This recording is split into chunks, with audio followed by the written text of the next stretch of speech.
Olá a todas as pessoas que nos assistem. Estamos iniciando mais um programa Ponto a Ponto, diretamente do Nono Conesp. E hoje recebendo o nosso querido Rafael Lavarini. Seja muito bem-vindo, Rafael. Obrigado, minha querida. Um abraço desde já a todos vocês que nos assistem. Gostaria aqui de expressar minha gratidão pelo convite carinhoso e ainda mais para falar num evento que a gente tem ficado tão emocionado pelo tema, né? Pela forma que o tema tem sido abordado também e de tanta importância para nós que somos cristãos, para aplicá-lo no nosso dia a dia. Nada melhor que um congresso como esse, que oportunidades como essa de um bate-papo, a gente enriquecer esse conhecimento. Então agradeço muito. O Congresso Espírita Paraibano deste ano tem como tema central o Cristo vive em mim. E não podemos deixar de pensar numa obra, né, que nós sabemos que você é um estudioso dela, que é Paulo Estevão. Sabemos que Emmanuel ele vai contar toda essa história biográfica do apóstolo dos gentios, né? E na sua forma narrativa, ele se coloca com muito detalhes os sentimentos de Paulo, né? Os sentimentos de todo esse processo, das decisões que foram antes e depois da sua conversão, do seu encontro com Jesus. Como é que você, estudioso dessa obra, percebe esse movimento emocional de Paulo? Sim, para a gente começar a falar da obra Paulo Estevão, primeiro nós consideramos que é até uma responsabilidade muito grande ser tido como estudioso, né, de Paulo, que sem dúvida alguma foi um divisor de águas na história do cristianismo. E a obra Paulo Estevão, então, ela é muito especial, embora ela não seja ainda tão valorizada como deve ser por nós espíritas. Embora seja uma obra que não vai se restringir só ao movimento espírita, é uma obra cristã, uma obra histórica, uma obra que, se pegarmos cada informação dela, teremos tudo isso comprovado. Então, é uma obra histórica, científica, não é só um romance, é um tratado espiritual superior. Ivone do Amaral, ainda quando encarnada, ela chegou a falar que ao lado, não depois, mas ao lado da codificação espírita através de Kardec, Paulo Estevão é o livro mais importante. Chico Xavier já publicou 535 livros. Quando ele desencarna eram 412, hoje já são 535. E quando perguntaram a ele qual o livro mais importante, ele falou que era Paulo Estevão. Então a gente já começa a perceber que um livro com tamanha importância não pode estar falando só de Paulo também. Ele tem um algo mais. O Paulo Estevão, em verdade, ele narra a história de todo o cristianismo primitivo. Aquela pessoa que estuda o Paulo Estevão tem uma facilidade muito maior de entender João, de entender Mateus, de entender Marcos, de entender Lucas, de entender Atos dos Apóstolos, que dentro da nossa visão limitada é um resumo dentro da linguagem que era utilizada, obviamente, na época, mas o Paulo Estevão aprofunda-se em Atos dos Apóstolos. Até em relação ao tempo de cada história narrada em Atos dos Apóstolos, caminha ao lado daquelas narrativas de Paulo Estevão, que mostra, sem dúvida, Paulo como personagem não principal, mas um segundo personagem ao lado de Estevão. Mas o principal era Jesus. Então, cada sentimento, cada momento, cada mudança de ciclo na vida de Paulo, e ali durante a obra a gente vai perceber várias mudanças de ciclos, eram, na verdade, renovações do voto de Paulo, sendo um servidor fiel de Jesus Cristo na terra. Então, é uma obra da qual não podemos observar só a vida de Paulo, não podemos observar só a história, não podemos observar as cenas convencionais, aquelas que são mais conhecidas, mas saber que cada frase, que cada palavra colocada por Emmanuel no livro Paulo Estevão veio do mais alto. É um tratado espiritual superior e que houve uma comissão espiritual para tratar de cada um daqueles assuntos, de cada um daqueles apontamentos. No prefácio ainda do livro, tem uma passagem bonita e interessante, em que Emmanuel nos fala que sem Estevão não teríamos Paulo. E aí um amigo chamado Laércio Meirelles, estudioso também da obra Paulo Estevão, ao lado do Leozinho Meirelles, o irmão dele, e do Fábio Meirelles, grandes estudiosos do livro Paulo Estevão, e que conviveram com Chico Xavier, um dia levaram essa informação para ele. Chico, Emmanuel fala que sem Estevão não teríamos Paulo, e o Chico ainda complementa dizendo que sem Abigail não teríamos Estevão, né? E aí a gente vai vendo o tanto que um personagem depende do outro e o tanto que nós dependemos uns dos outros. E ainda no prefácio do Paulo Estevão tem também uma frase bonita que nos fala que aonde há trabalho existe riqueza, mas que aonde há cooperação existe paz. E o livro do Paulo Estevão é um roteiro muito bonito e que mostra, acima de tudo, a importância de cooperarmos uns com os outros para que cada vez mais o nosso nome, a nossa personalidade se diminua e o Cristo cresça. Que maravilha. E eu lembro, viu, Rafael, quando eu não tinha lido ainda o livro, nós fomos, eu e meu esposo, em Minas Gerais, assistir Haroldo numa apresentação de aniversário da obra, né? Um projeto muito bonito lá. E eu comprei o livro e vim lendo, né, na viagem. Eu não queria parar, porque além de encantador, ele é muito profundo. Mexe muito conosco e meu esposo fazia assim, eu não parava de chorar no avião antes. O povo vai pensar que tu está assistindo alguma coisa. Mas era tão tomada por aquela energia, isso que você disse, a gente entra naquela história e vai sentindo realmente a emoção daqueles personagens todos, né? E você falando, eu fiquei pensando aqui na grandeza dessa obra, né? De todo esse trabalho espiritual para trazer um projeto literário tão profundo, né? Da história do cristianismo, como você falou. Isso é extraordinário, realmente. Sim, e se a gente pegarmos até algumas circunstâncias do nosso dia a dia, por exemplo, um piloto de avião, o instrumento dele de trabalho é o avião. Então imaginem o cuidado, o carinho que ele tem com aquele avião. Aquele momento ali em que ele vai decolar, ele vai começar os seus trabalhos, os preparos, ele está extremamente concentrado, tratando aquilo ali como algo divino. Uma outra comparação, né, fazendo um paralelo sobre esses momentos que são especiais, imagine uma pessoa que está presa. No dia que ele vai receber a família, ele espera a semana inteira por aquela visita, e ele recebe a família naquele carinho, tendo aquele momento como especial. E às vezes a gente não trata as obras espíritas sérias, como Paulo Estevão, como esse tesouro. É um momento especial. Eu vou ler um livro que vai mudar minha vida. E o Paulo Estevão acontece isso, né? Muitas pessoas, ao final de palestras, quando falamos sobre Paulo Estevão, chegam até nós e falam, olha, depois que eu li esse livro, eu não fui o mesmo. Eu chorei o livro inteiro, né? E às vezes se comovem com a nossa narrativa, não porque é o Rafael que está falando, porque é o Haroldo, mas é o assunto, né? E quando a gente trata do Evangelho, a gente está tratando do maior tesouro da vida, né? O avião é importante, se ele não estiver preparado, muitas vidas estão nas mãos daquele piloto, né? Aquele momento para o preso é importantíssimo, mas já imaginaram a importância de quando pegamos no Evangelho, quando a gente mexe nessas leis que são universais, que o Cristo teve tanto trabalho e que Paulo foi ali um desses combatentes, né, para que a mensagem do Cristo não se perdesse. Então a gente precisa realmente pegar essas obras e nos emocionar, né, deixar ela falar no nosso coração, porque são tratados espirituais que nós hoje temos a oportunidade de termos através da doutrina espírita. Maravilhoso, realmente vale muito a pena. Você que não leu, leia. Tem um ponto importante que é muito divulgado, né, Rafael, que é o momento da conversão, do encontro de Saulo com Jesus, né? É muito divulgado isso. Mas o chamado de Jesus se deu muito antes. Você que tem essa familiaridade com a obra, estuda, a gente pode perceber que o Cristo foi só naquele momento ou teve outros momentos que ele já estava chamando Saulo? Então, na verdade, sempre que a gente vai fazer qualquer análise, ainda pela nossa dificuldade de enxergar a vida como ela é, eterna, apesar de sermos espíritas, crermos na reencarnação, na imortalidade, a gente quer entender tudo da forma que está acontecendo aqui na Terra. E eu digo mais, ele não teve alguns chamados antes nessa vida, ele teve em outra vida. Não há dúvida que pela inteligência, a capacidade de Paulo, ele foi um dos profetas que passaram e fizeram parte da história da humanidade. Conhecer a lei da forma que ele conhecia, dominar Moisés e os profetas como ele conseguia dominar, ele já trazia aquela riqueza em seu espírito, assim como Estevão.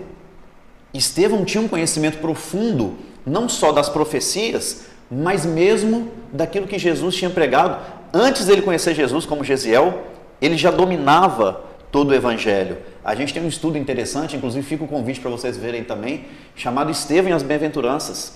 Ele ainda como Gesiel, sem conhecer Jesus, cada dificuldade que ele encontrava na vida, a postura dele era uma vivência de bem-aventurança, e na ordem exata, da primeira bem-aventurança à última. Então esses espíritos, eles já vêm tendo esse chamado para trabalhar com Jesus, não apenas nessa existência, mas em outras. E não há nenhum ser humano na Terra que esteja aqui e que não tenha tido um planejamento reencarnatório assertivo. Todo planejamento reencarnatório é para dar certo. O que faz com que a gente cometa erros, que a gente pratique crimes, é o momento em que nós temos o nosso livre-arbítrio e fazemos as nossas escolhas. Portanto, Paulo não reencarnou para ser um assassino, para ser um killer, porque não foi responsável só pela morte de Estevão. Paulo reencarnou para ser um legítimo seguidor de Jesus desde o primeiro convite que ele teve naquela reencarnação, que foi feito na Casa do Caminho pelo próprio Estevão. Um outro profeta, certamente, conhecedor profundo de Moisés, das leis do Antigo Testamento, mas já iluminado pelo Evangelho.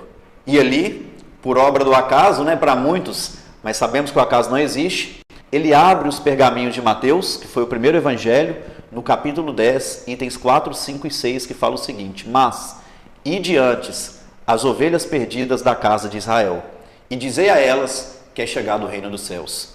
O primeiro convite para Paulo seguir Jesus, ainda conhecido como Saulo. E ali, após fazer essa leitura do Evangelho, Estevão faz todo um paralelo dos profetas, de todas as profecias que haviam em torno da vinda do Messias prometido, sendo cumpridas na figura de Jesus.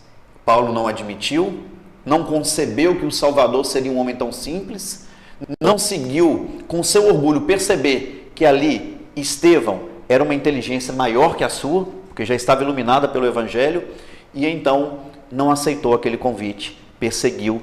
Teve um segundo chamado vindo do seu pai espiritual, Gamaliel, dizendo a ele: meu filho, em qualquer idade nós podemos e devemos operar a nossa iluminação íntima, é o que eu vou fazer. E ali ele convida Paulo para seguir Jesus e Paulo não aceita. Teve um terceiro momento, a noiva amada, na beira da morte, e ainda descreve que recebe naquela noite a visita de Estevão, e Estevão tinha trago para ela, passar para Paulo, um recado do Cristo, que ela deveria ir para o mundo espiritual, porque Jesus esperava muito de Paulo, e ela convida Paulo para seguir Jesus. Ele também não aceita. E aí foi a última instância, nas portas de Damasco, e é o que também a gente fica muito reflexivo, porque também ouvimos muitas pessoas falando: nossa, mas Paulo foi beneficiado, porque se Jesus aparecesse para mim, minha vida seria diferente. Então todo mundo queria ter a visão de Damasco, mas ninguém queria sofrer o que Paulo sofreu. Todo mundo queria ter esse chamado de Jesus, mas ninguém queria ouvir em relação a ele o que Jesus fala com Ananias. Ananias, eis-me aqui, Senhor, vá à chamada rua da direita, lá você vai encontrar na pensão de Judas um homem chamado Saulo, da cidade de Tarso. Antes de Jesus terminar o pedido, Ananias interferiu ele, e olha que Ananias falou: eis-me aqui, Senhor. Mas quando deu a tarefa, ele assustou, E aí Ananias fala: Senhor, eu sei quem é Saulo. Sim. Ele tem perseguido muitos, tem matado aqueles que te seguem. Não vou não.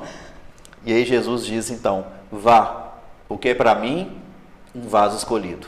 Vai, eu demonstrarei a ele o quanto lhe compete sofrer por amor ao meu nome. Então a gente quer a porta de Damasco, mas a gente não quer o sofrimento com Jesus, E Paulo soube, como ninguém, saber sofrer para que Cristo falasse mais alto. E o sofrimento não foi um mecanismo de impedimento para Paulo se tornar uma vítima. Foi um mecanismo de impulso, um combustível para ele ser um dos grandes seguidores de Jesus, Muito interessante, isso faz a gente pensar, a gente quer às vezes o ibope, a presença do Cristo, eu vi, mas aceitar, e aí entra aquela fala tão conhecida, por nós: Senhor, o que queres que eu faça? Exato. E aí você vê num congresso maravilhoso como esse, a gente sai daqui com ânimo redobrado, firmes, e aí aparece às vezes um problema sério para a gente resolver logo depois disso. Então, uma grande oportunidade, muitas vezes, quando a gente tem esse encontro com Jesus, para a gente conseguir dar conta do que a gente programou antes de encarnar. Sim. Então, a gente tem que estar sempre atento. Olha, tenho recebido essas dádivas, esse fortalecimento, tenho conhecido Cristo, então é porque eu preciso estar forte, porque qualquer dificuldade que aparecer, eu vou conseguir vencê-la da melhor forma possível. Então, a gente tem que começar a fazer essa leitura da vida, porque é assim que a gente vai crescendo espiritualmente, e deixando que o Cristo, de fato, viva em nossos corações. Pensando nisso, Rafael, a gente, ouvindo você falar, a gente vai percebendo que todo esse processo de Paulo foi um processo de autoconhecimento, De como ele foi buscando isso. Então, Que pontos ficam mais marcantes desse autoencontro de Paulo, dessa reflexão de Paulo, para que ele realmente pudesse, a partir daí, seguir Jesus? Olha, foram vários momentos na vida de Paulo. O primeiro eu digo que é muito semelhante ao que acontece conosco quando conhecemos a doutrina espírita ou qualquer outra religião.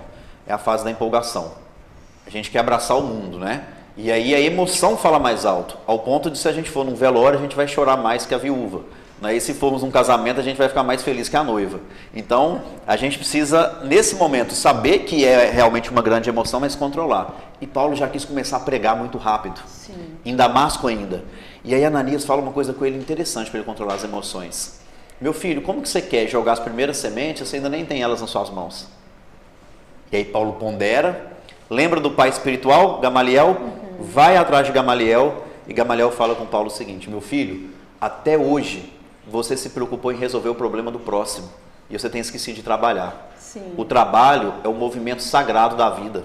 Você nunca poderia ter recebido das mãos do seu pai uma dádiva maior, porque ele te ensinou uma profissão, te ensinou um ofício, ainda quando você era criança.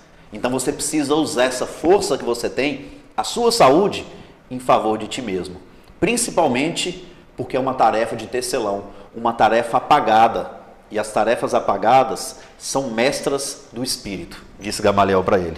E aí ele vai para esse primeiro ciclo de 3 anos. Dentro das tradições judaicas também, e era a formação de Paulo, o número 3 fala de processo de maturação. Por exemplo, uma árvore, tem passagens no Evangelho que falam, olha, aquela árvore que não der bons frutos vai ser cortada pela raiz. Por quê? Eles plantavam, por exemplo, uma oliva, depois de um ano eles esperavam da azeitona. Se não desse, eles cuidavam ainda mais daquela raiz, podavam, davam um carinho enorme ali, faziam um replanejamento. No segundo ano não deu bons frutos. Esperavam no terceiro ano, se no terceiro ano não desse, eles cortavam a raiz e deixavam um machado naquela raiz, mostrando que depois de 3 anos, que era um processo de maturação, aquela árvore não quis crescer e dar frutos. E aí eles tinham essa tradição do número 3. Não é à toa que ele ficou 3 anos. Sim. E aí foi o primeiro momento dele começar a valorizar o próprio trabalho. O Velho Testamento fala que nós devemos comer o pão com o suor do próprio rosto. O trabalho profissional é muito importante. Chico Xavier se aposentou da sua vida profissional depois de trabalhar 35 anos sem nunca ter tido uma falta. E ele recebe uma homenagem do Ministério da Agricultura por isso. Nunca faltou. Primeiro dever. E aí Paulo, nesse primeiro ciclo, percebeu que ele tinha que mudar a vida. Não viver da religião. Sim. Nos momentos vagos, ser cristão. Dar conta do recado e não ser pesado às costas de ninguém, que era um dos grandes princípios que Paulo trazia. Depois disso, ele quis voltar para pregar. Não conseguiu em Jerusalém. E aí foi orientado por Pedro. Pedro fala com Paulo, olha, Judas também teve pressa. Judas foi mais ignorante do que perverso. Eu acredito que você tem uma sorte maior que a dele. Tenha calma, meu filho. Porque Paulo tinha aquele ímpeto de começar, tinha estudado 3 anos, ele era muito inteligente, já conhecia certamente todo o Evangelho de Mateus, ouvia de Prisca e Áquila, aquele casal do deserto, relatos vivos da vida de Jesus. Ele queria dar o seu testemunho das portas de Damasco, e aí ele vai para um segundo ciclo e fica 3 anos em Tarso, na terra natal, sendo conhecido como um doido que não fazia mal a ninguém, mas um tecelão na humildade. 7 anos depois que Jesus aparece para ele, que ele vai ter a primeira oportunidade de servir. E aí ele começa em Antioquia, não pela fala, que também não conseguiu, mas com atendimento fraterno. Fazendo acolhimento fraterno. Uma das pessoas que ele atendeu, Lucas, que mais tarde se tornou um grande evangelista, um grande companheiro, vieram as viagens, mas Paulo sempre renovando os seus propósitos, sempre amadurecendo, sempre aprendendo. A gente vai perceber, por exemplo, no final da 3ª viagem, que Paulo ainda aprendia, porque ele queria ir para Roma, que eram os grandes ideais dele, e nas vésperas de sair de Corinto e ir para Roma, ele recebe um homem vindo de Jerusalém trazendo a mensagem de Tiago. E Paulo tinha diferenças com Tiago. Paulo defendia os gentios e Tiago os fariseus. Mas Paulo não conseguia conceber o farisaísmo entrando no cristianismo, porque ele sabia as paixões da religião da época. E ali ele lê aquela carta e fala, como que Tiago exige que eu vá para Jerusalém? Quem ele pensa que é? Já não basta o mal que ele tem feito ao cristianismo? Eu não vou de jeito nenhum. E aí ele tinha aprendido a esperar. Ele já estava num processo de maturidade que ele controlava as emoções, ele sentia emoção, mas controlava. Aí ele faz uma oração abre o Evangelho e o Evangelho aparece para ele. Reconciliai com teu inimigo enquanto estais a caminho com ele. Ele vai a Jerusalém, abraça Tiago, que já estava velhinho, e Tiago fala com ele: Paulo, meu irmão, se algo aprendi com Cristo na antiga Galileia, é que seu verdadeiro discípulo precisa saber morrer todos os dias para que o Cristo cresça. Você acha que é fácil para mim estar aqui do lado dos fariseus, conhecendo todas as paixões dele? Mas Jesus precisa ser maior que isso.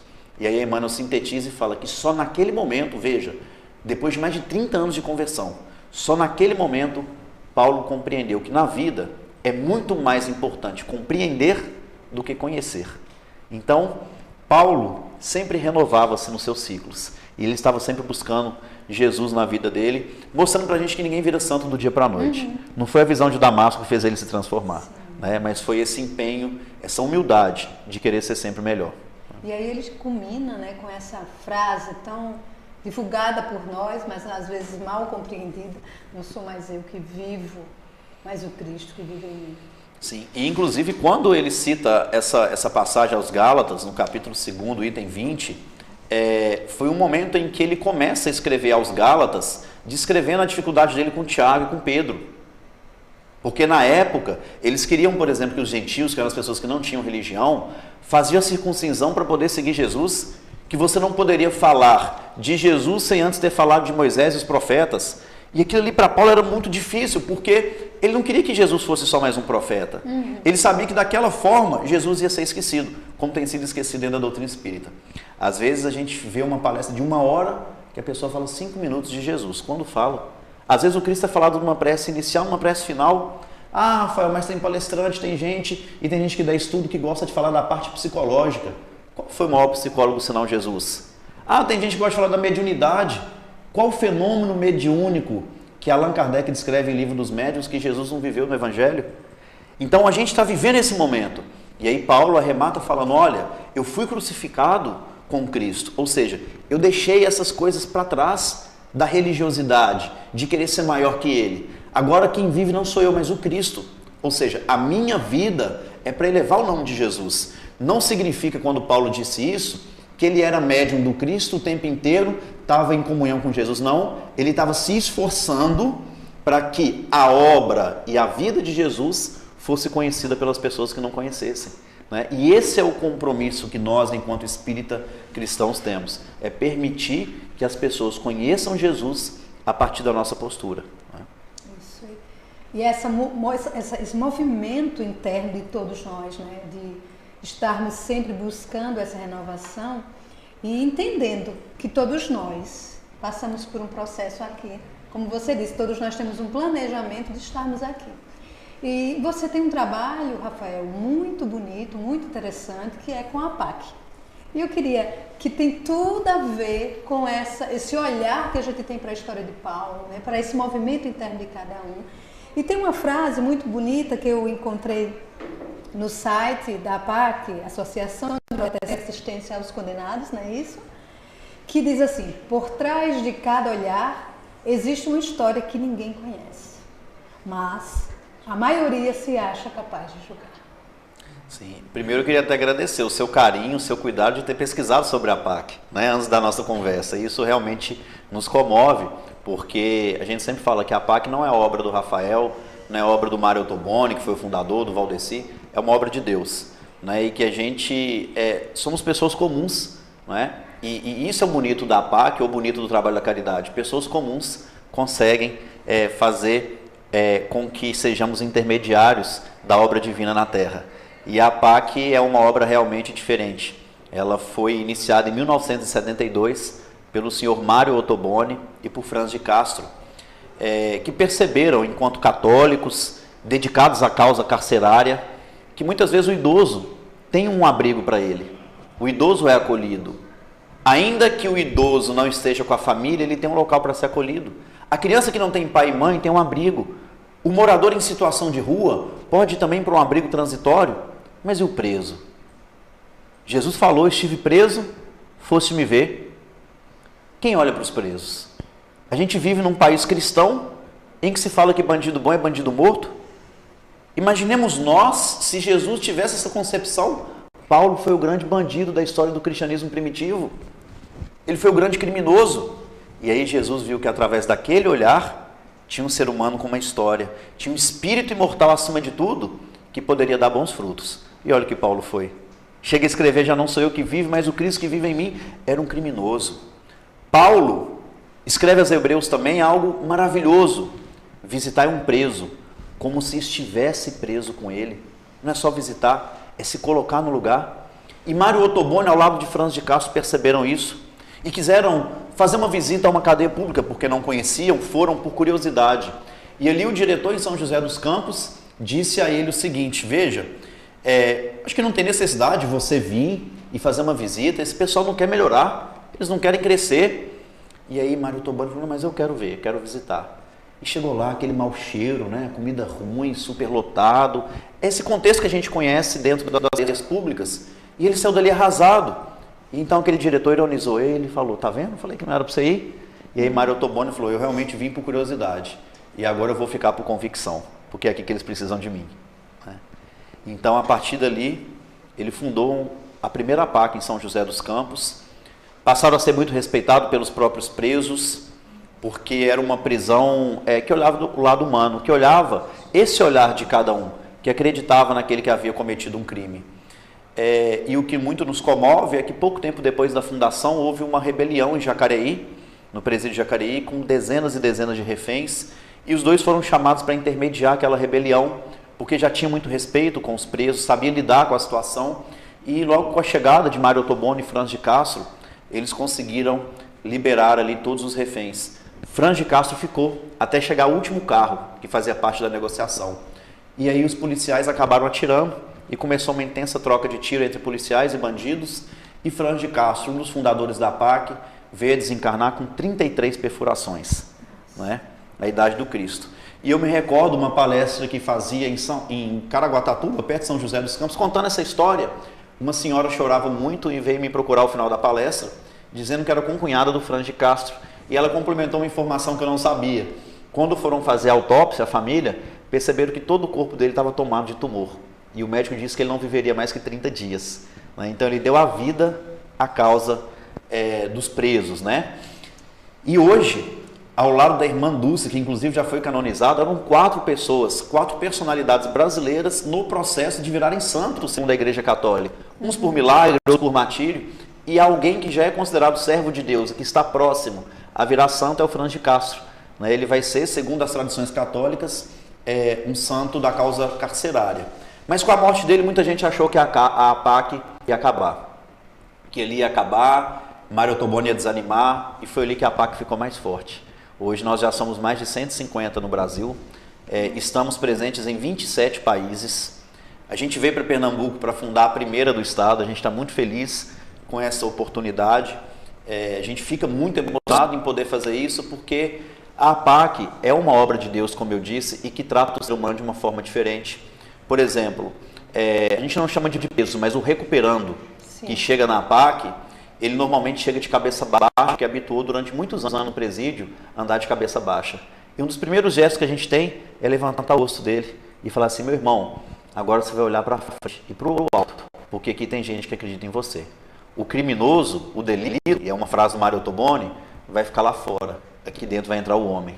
Não é? E ali ele começa a passar por um processo de disciplina, com horário para acordar às 6 da manhã, ele precisa arrumar a própria cama, ele precisa ajudar a preparar a própria comida, lavar a própria roupa, ele é obrigado a ter uma profissão, ele tem cursos profissionalizantes lá dentro, ele precisa produzir, ele é obrigado a voltar a estudar, seja terminar o primário, secundário, muitos formam em curso superior, saem de lá formados em faculdade, são obrigados a ter uma religião, seja católica, protestante, espírita, são obrigados pelo menos uma vez por semana a participar de um culto religioso, e tudo isso apoiado com o amor da família, dos voluntários, com a nossa credibilidade. A própria cadeia do mundo que não tem armas, não tem agente penitenciário, não tem policial, quem fica com a chave da cela são os próprios presos, que à medida que vão criando autonomia, eles vão tendo a oportunidade de crescerem lá dentro, né? E tendo toda essa liberdade.